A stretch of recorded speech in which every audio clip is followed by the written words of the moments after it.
आज मनुष्य जीवन में शक्तियों की बड़ी आवश्यकता है। मनुष्य का ध्यान बाह्य शक्तियों पर तो खूब रहता है कि धन की पावर को यूज़ किया जाए, पोजीशन की पावर को यूज़ किया जाए, अन्य भी कई पावर्स हैं, लेकिन जो सबसे अधिक जीवन में है, जिसका प्रभाव सुख और शांति और सभी मंगल कामनाएं पूर्ण करने का पड़ता है, वो है रूहानी सूक्ष्म शक्तियाँ, जिसमें विशेष एक निर्णय शक्ति भी है। और हर देवी जिसकी भी पूजा करते हैं, उसमें सभी शक्तियों के साथ साथ कोई विशेष शक्ति का भी विशेष वरदान दिखाई देता है। हम निर्णय शक्ति की बात आज करने जा रहे हैं, जो कि माँ सरस्वती के रूप में हम देखते हैं। और माँ सरस्वती का पूजन विद्यार्थी भी करते हैं, सभी बड़े जन भी करते हैं, क्योंकि सभी को आज निर्णय शक्ति की आवश्यकता है। माँ सरस्वती देवी विद्या की देवी कही गई। ज़रूर है, विद्या बुद्धि से होती है, बुद्धि में समाती है, और निर्णय शक्ति का भी संबंध हमारी बुद्धि के साथ ही है। ये बहुत सूक्ष्म शक्ति है, रूहानी शक्ति है, जो हमारी अंतर आत्मा की शक्ति है। तो अवश्य ही हमें अपनी अंतर आत्मा के अंदर, अपनी बुद्धि में इस निर्णय शक्ति को लाना होगा। और उसकी लाने की विधि यही ही है कि माँ सरस्वती ने अपनी बुद्धि को व्यर्थ के चिंतन में न लगा करके भगवान के द्वारा दी गई श्रीमत, जो कि गीता के अंदर भी कई रूपों से आती है, और उनके द्वारा दिया गया ज्ञान और उनके साथ अपने मन और बुद्धि को जोड़कर प्राप्त की। आज मनुष्य इतना व्यर्थ चिंतन, नेगेटिव चिंतन करता है कि हर समय वो कंफ्यूज रहता है, डिस्टर्ब रहता है। उसे समझ में नहीं आता कि मुझे क्या करना चाहिए, क्या नहीं करना चाहिए। कई बार आपने देखा होगा अपने जीवन के अंदर अनेक ऐसी बातें आती हैं कि मनुष्य सोचता है मैं ऐसे में क्या करूं। क्यों? क्योंकि उसका मन कुछ कहता है और बुद्धि कुछ कहती है। मन कहता है चलो कर डालते हैं, फिर ये मौका कम मिलेगा।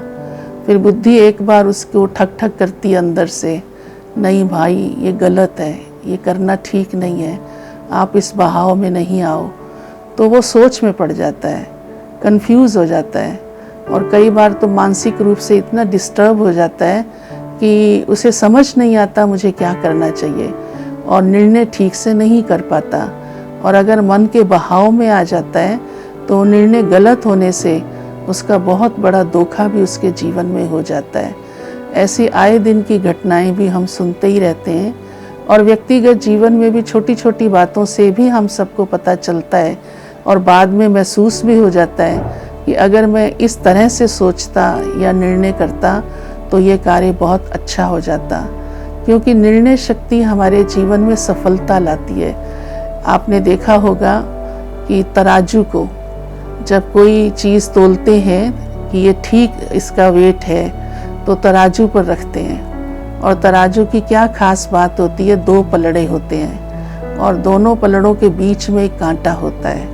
कांटे पर ध्यान रखा जाता है कि कांटा ठीक है तो दोनों पलड़े समान हो जाते हैं, और फिर समझा जाता है कि ये ठीक रहा, ठीक तोला गया। ऐसे ही हमारी आत्मा के अंदर मन और बुद्धि दो शक्तियाँ जो दो पलड़ों के समान है। जैसा हमने कहा, बुद्धि कई बार कुछ कहती है और मन कुछ कहता है। अगर इन दोनों का हम बैलेंस बना लें जीवन में, तो सहज हमारे जीवन में निर्णय शक्ति आ जाती है।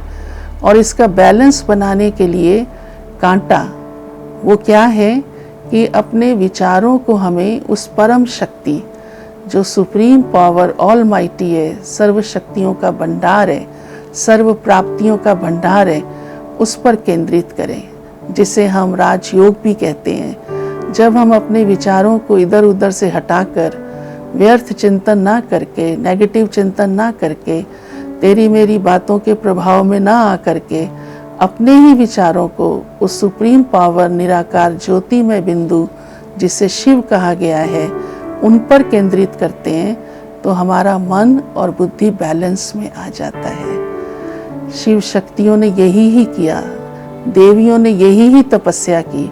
इसीलिए आप देखते हैं कि उनकी कर्मेंद्रियां भी बहुत शांत नियंत्रित, अचल और एकदम धैर्यवत स्थिति दिखाते हैं और स्नेह और शक्ति की मूर्ति दिखाते हैं।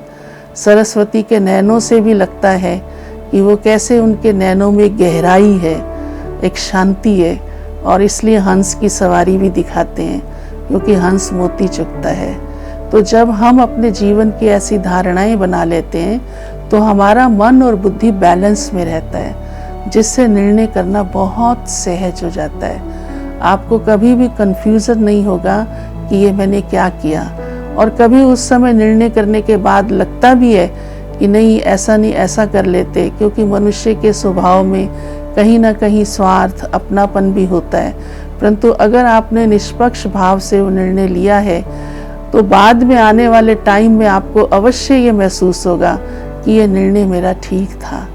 उसमें परमात्मा की भी मदद हमको मिल जाती है, क्योंकि हमने निष्पक्ष भाव से सिर्फ अपना स्वार्थ न सोचते हुए अपने मन को परमात्मा पर लगाया।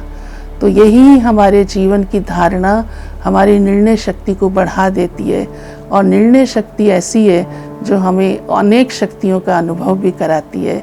तो मेरी यही शुभ भावना, शुभकामना आप सबके प्रति है कि आप अपने जीवन में इस शक्ति को अवश्य प्राप्त करें और अपने मन और बुद्धि को परमात्मा शिव के प्रति अर्पण करें, लगाएं। मन को बीच बीच में थॉट दीजिए कि आप उस परमात्मा की संतान हैं, तो सहज ही आपका मन हलचल से दूर रहेगा और निर्णय ले पाएंगे। ओम शांति।